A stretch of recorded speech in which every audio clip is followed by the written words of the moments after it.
მშვიდობისა კიდევ ერთხელ დღეს 3 მარტია უყურებთ კურიერს 9 საათზე.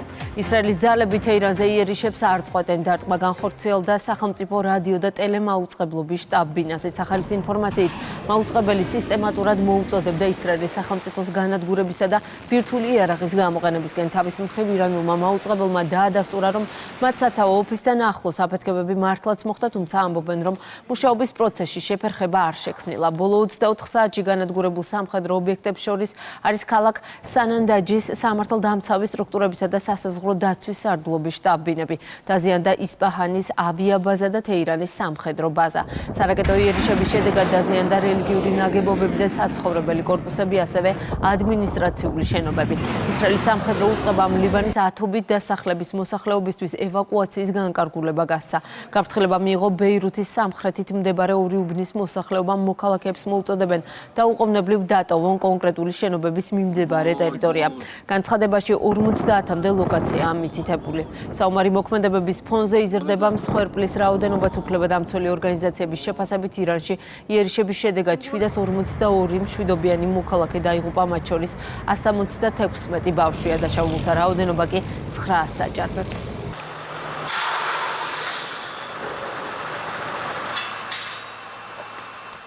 ირანის მიერ განხორციელებული მასირებული სარაკეტო დარტყმების გამო ისრაელის მთელს ტერიტორიაზე ღამით საჰაერო განგაში იყო გამოცხადებული. გავრცელდა ინფორმაცია, რომ ირანულ ბალისტიკურ რაკეტებთან ერთად ისრაელის ჩრდილოეთით მდებარე რეგიონების მიმართულებით ცეცხლი ჰეზბოლამაც გახსნა, თუმცა მოგვიანებით ინფორმაცია არ დადასტურდა. მოსახლეობას ამ დრომდე მოუწოდებენ დარჩნენ თავშესაფრების სიახლოვეს და იმოქმედონ სამხედროების მიერ გაცემული ინსტრუქციების შესაბამისად.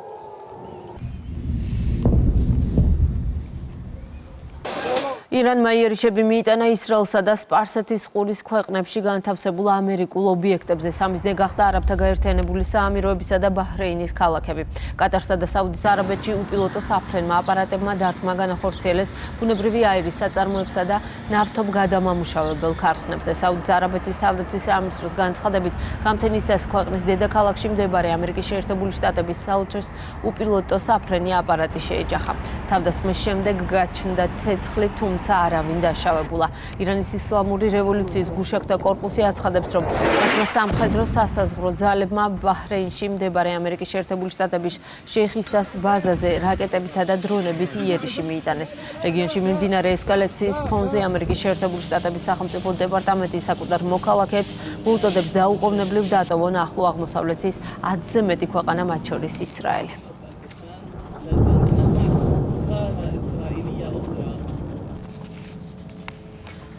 ამერიკის პრეზიდენტი აცხადებს, რომ ომი ირანის ბირთვული პროგრამის შესაჩერებლად დაიწყო. ტრამპის მტკიცებით ირანმა უკვე შექმნა რაკეტები, რომლებსაც ევროპასა და ამერიკულ ბაზებზე დარტყმების შესაძლებლობა აქვთ. უახლოეს მომავალში კი შტატების ტერიტორიაზე დარტყმასაც შეძლებენ. თეთრი სახლის ლიდერმა ირანთან ომში შტატების 4 ძირითადი მიზანი დაასახელა. ირანის სარაკეტო პოტენციალის სრული განადგურება, სამხედრო საზღვაო ფლოტის განადგურება, ბირთვული იარაღის ფლობის ყოველგვარი შესაძლებლობის აღკვეთა, ასევე სხვადასხვა ქვეყნებში მოქმედი ტერორისტული დაჯგუფებების შეიარაღებისა და დაფინანსების შეწყვეტა. თავის გამოსვლაში ტრამპს ომის მიზნებს შორის ირანის მმართველი რეჟიმის შეცვლა არ უხსენებია. სხვადასხვა ამერიკულ გამოცემასთან ამერიკის პრეზიდენტმა განაცხადა, რომ შეერთებულ შტატებს ირანზე სერიოზული დარტყმები ჯერ არ მიუყენებია და თავდასხმის დიდი ტალღა დაანოსა. მან ასევე არ გამორიცხა საჭიროების შემთხვევაში სახმელეთო ოპერაციისთვის ირანში ამერიკული ჯარების გაგზავნა.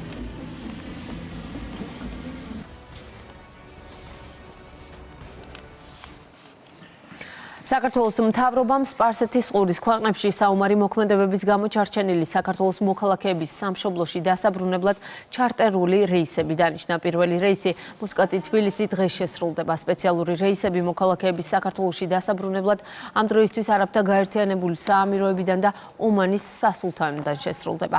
ავიარეისების განრიგი უკვე შეთანხმებულია. სამშობლოში დაბრუნების მსურველებმა კი საელჩოების ხელხაზე უნდა დარეკონ და დარეგისტრირდნენ. საქართველოს აგრე უწყება საქართველოს მოქალაქეებისთვის გაწეული დახმარებისთვის მადლობას უხდის გაერთიანებული საამიროებისა და კატარის ხელისუფლებას.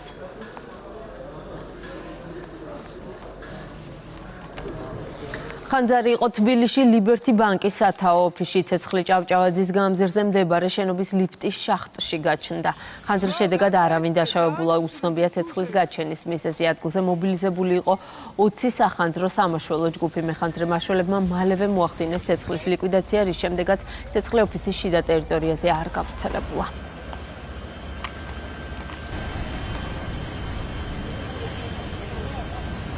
ხანის შედეგად არავინ არ დაშავებულა. ხანძარი გაჩნდა დამხმარე შახტის დამხმარე ლიფტის შახტაში, რომელიც არის გარე ფასადზე. შესაბამისად ხანძარი არ გავრცელებულა საოფისე სივრცეში. ბანკის ყველა კრიტიკული ინფრასტრუქტურა არის დაუზიანებელი. შესაბამისად ბანკის სერვისებით მიწოდება საფრთხე არ ემუქრება. ძალიან კარგად იმუშავა საგანგებო საქმეთა საგანგებო სიტუაციების სამსახურმა, რომელმაც დროულად აღმოფხვრა ხანძარი. ხანძარი ლიკვიდირებულია, დაიწვა 18 სართულიანი ბანკის სათაო ოფისის სატვირთო ლიფტის შახტა.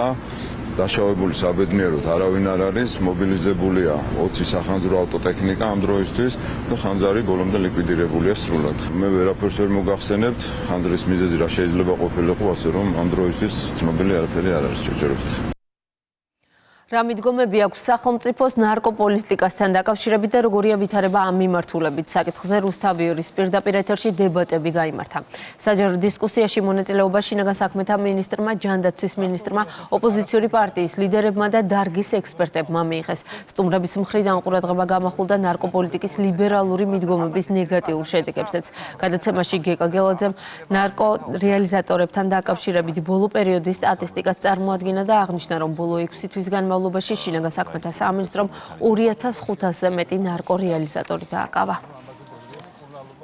ნარკორეალიზაციასთან მიმართებაში მხოლოდ ბოლო 9 თვის განმავლობაში დაკავებული იქნა შინაგან საქმეთა სამინისტროს მიერ 2500-ზე მეტი ნარკორეალიზატორი. რამდენიმე თვის წინ ჩვენ ნარკომანიასთან ბრძოლის დანაყოფს დაუმატეთ დანაყოფები ყველა სასაზღვრო გამშვებ პუნქტზე, ეს ეხება როგორც სახმელეთო, ასევე საჰაერო თუ ეს იქნება საფოსტო, ძალიან დიდი რაოდენობით ნარკოტიკული საშუალებების შემოტანა იქნა აღკვეთილი ჩვენი ამ დანაყოფების მხრიდან, რომელიც საქართველოს ბაზარზე უნდა დარჩენილიყო და შემდეგ რეალიზაციაში გაშვებულიყო. ასევე გვაქვს შექმნილი სპეციალიზირებული დანაყოფი, რომელიც არის ორიენტირებული მხოლოდ ონლაინ სივრცეში ნარკორეალიზაციაზე და აქაც ძალიან საკმაოდ კარგი შედეგები გვაქვს. ქართველი ავადმყოფები დასავლურ ევროპული ქვეყნის ავადმყოფებთან შედარებით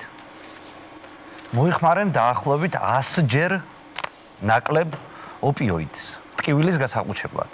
ავადმყოფებს, რომლებსაც ტკივილი აწუხებთ, არ ვაძლევთ გამაყუჩებელ წამალს. იმის შიშით, რომ ეს ნარკოტიკი არ აღმოჩნდეს ქუჩაში, რას პასუხობთ იმ ადამიანებს, რომელსაც ახლა ტკივათ და გამაყუჩებელი არ აქვთ. ეს არ არის სწორი ბატონიაგო, რომ ადამიანებს, რომელსაც აქვთ კლინიკური ტკივილის შეგრძნება, რომ მათთვის ხელმიუწვდომელია მედიკამენტი. ნახეთ, დაწყებული ონკოლოგიურიდან დამთავრებული ტრავმატოლოგიური ტკივილით. ნებისმიერ შემთხვევაში ყველა გაიდლაინითა და პროტოკოლით, რომლითაც იმართება პაციენტი, ყველგან გათვალისწინებულია ნარკოტიკული საშუალებაც კი, სხვა ტკივილგამაყუჩებლებზე, თქვათ ანალგეტიკებზე თუ არ ვისაუბრებთ. ყველგან ასეთი რამ შესაძლებელია. უფრო მეტიც, მაგალითად, დეტოქსის პროგრამაში, რომელიც წარმატებით ხორციელდა, იქაც ბუნებრივია, რომ არის მსგავსი რამ გათვალისწინებული. ამიტომ მე ამას ვერ დავეთანხმებ. რაც შეეხება არასწორ უყუღმართ გამოყენებას პირდაპირ ვიძახი ზოგიერთი მედიკამენტისა, მაგალითად, არ ვიცი, ბუპრენორფინის გამოყენების პრაქტიკა მოგეხსენებათ, რომ ყველგან რომ მაგალითად ეს ჩვეულებრივ ტაბლეტის ფორმით გამოიყენება, ჩვენთან რა ფორმით გამოიყენებოდა, კი ყველას მოეხსენება. აქედან გამომდინარე, ამ სტატისტიკებს აქვს ერთი, ასე ვთქვი, შეიძლება მატყუ არა იყოს ამ თვალსაზრისით, ამიტომ მაინდა-მაინც დიდად ამას ნუ დაერყნობით. ძალიან საინტერესო იქნება სამეცნიერო სფეროს წარმომადგენელი დავითის პასუხი. ძალიან ხშირად ისმის საზოგადოებაში რომ ეს დაყოფილია სუბუქი, ეგრეთ წოდებული კლუბური ნარკოტიკი, ეგრეთ წოდებული მძიმე. მე ვთვლი, რომ ეს ყველა არის ერთნაირი ნარკოტიკი, უბრალოდ სხვადასხვა პერიოდში ვიღებთ იმ შედეგს, რა შედეგიც არის ჯანმრთელობისთვის სასჭი. უნებელი ნარკოტიკი არ არსებობს, ხო? მაგრამ ხალისხობრივად რასაკვირველია, გაცილებით მძიმეა თქვა გარკვეული ჯგუფი, ვიდრე იგივე მარიხუანა, ხო? რასაკვირველია, მარიხუანას გარკვეული შედეგები უარყოფითი თვალსაზრისით შეიძლება გამოიწვიოს, ანუ უნებელი ნარკოტიკი ზოგადად არ არსებობს, თუმცა მე რასაკვირველია კატეგორიულად არ ვეთანხმები, რომ მარიხუანის მოხმარების გამო ადამიანი ციხეში წავიდეს. აქ არის ადმინისტრაციული ჯარიმა, ასე რომ ციხე და მარიხუანის მოხმარება უნდა გავმიჯნოთ. ყველა ვთანხმდებით. ვითარება, რომელიც გვაქვს ნარკომანიის, ნარკოდამოკიდებულების თვალსაზრისით, არ არის სახარბიელო. აუცილებლად უნდა დავფიქრდეთ იმაზე, რა მიგვიყვანა. და პირველი ეჭვმიტანილი ამ მიმართულებით კი შეიძლება იყოს მაგალითად ლიბერალიზაციის მიმართულებით გადადგმული ნაბიჯები და ზოგადად წლების განმავლობაში კულტივირებული ეს ლიბერალური პოლიტიკა, რომელმაც შეიძლება ამ სავალალო მდგომარეობამდე მიგვიყვანა. ამიტომ რეალურად დასაფიქრებელია რა მიგვიყვანს შედეგამდე და შედეგი აუცილებლად უნდა იყოს შემცირებული ნარკოდამოკიდებულება. ჩვენთვის მთავარი სამიზნე არის თვითონ ნარკოტიკული საშუალება. როგორც კი, რა თქმა უნდა, ბრუნვა უუნარო, ესე ეძახიან იურისტები. ანუ ის არ უნდა იყოს ლეგალურად ბრუნვადი ნივთიერება. და მეორე, ჩვენი მთავარი სამიზნე გახლავთ, რა თქმა უნდა, ის ხალხი, ვინც კომერციულად ხელს ითმობს ნარკომანიის და ნარკოდამოკიდებულების მეტად გავრცელებაზე. აკვეთის ღონისძიების მოლოდინშია დიდი ოდენობით ქრთამის აღებისა და ქრთამის მიცემის ფაქტზე დაკავებული სამი პირი. ფინანსთა სამინისტროს საგამოძიებო სამსახურმა დააკავა სამგორის რაიონის გამგეობის საბიუჯეტო, საფინანსო და შესყიდვების განყოფილების უფროსი სპეციალისტი, ერთი მოქალაქე და ერთი კომპანიის წარმომადგენელი. გამოძიების მიხედვით საჯარო მოხელემ სახელმწიფო საკუთრებაში არსებული მიწის ნაკვეთზე შესაბამისი სანებართვო დოკუმენტაციის გარეშე ობიექტის მშენებლობის მფარველობის სანაცვლოდ ქრთამის სახით მოითხოვა და შუამავლის მეშვეობით მიიღო 15,000 ლარი. ბრალის დამტკიცების შემთხვევაში ქრთამის მიმცემისთვის 7 წლამდე, ხოლო ქრთამის ამღებისთვის 11 წლამდე პატიმრობა ემუქრებათ. ფინანსთა სამინისტროს საგამოძიებო სამსახურის მიერ ჩატარებული გამოძიებით დგინდება, რომ თბილისის მუნიციპალიტეტის სამგორის რაიონის გამგეობის თანამშრომელმა უკანონო მშენებლობისათვის მფარველობის სანაცვლოდ ქრთამის სახით მოითხოვა და აიღო 15,000 ლარი. საქმე ეხება ორ ეპიზოდს. სისხლის სამართლის საქმეზე გამოძიების შედეგად დაკავებული იქნა როგორც ქრთამის მიმცემი მოქალაქე, ასევე ქრთამის ამღების საჯარო მოხელე და ქრთამის აღებაში დამხმარე პირი. საქართველოს პროკურატურა თბილისის საქალაქო სასამართლოს სამივე ბრალდებულის მიმართ აკვეთის ღონისძიების სახით პატიმრობის გამოყენების თაობაზე კანონით გათვალისწინებულ ვადაში მიმართავს. საქართველოს პრემიერ-მინისტრი ირაკლი ყობახიძე პრეზიდენტ მიხეილ ყაველაშვილთან და მთავრობის სხვა წევრებთან ერთად საქართველოს საკალათბურთო ნაკრების თამაშს დაესწრო. საქართველოს კალათბურთელთა ნაკრებმა მსოფლიო ჩემპიონატის შესარჩევ მატჩი დანია ანგარიშით 89-60 დაამარცხა. მატჩი თბილისის არენაზე გაიმართა.